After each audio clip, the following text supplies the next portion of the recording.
You ask Tiger to solve. This deals with linear equations with one unknown.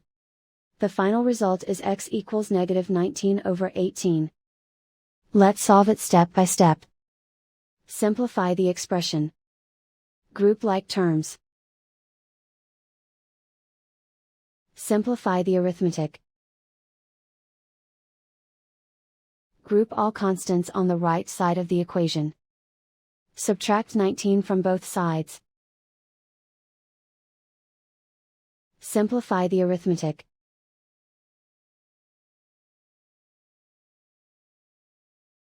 Isolate the x.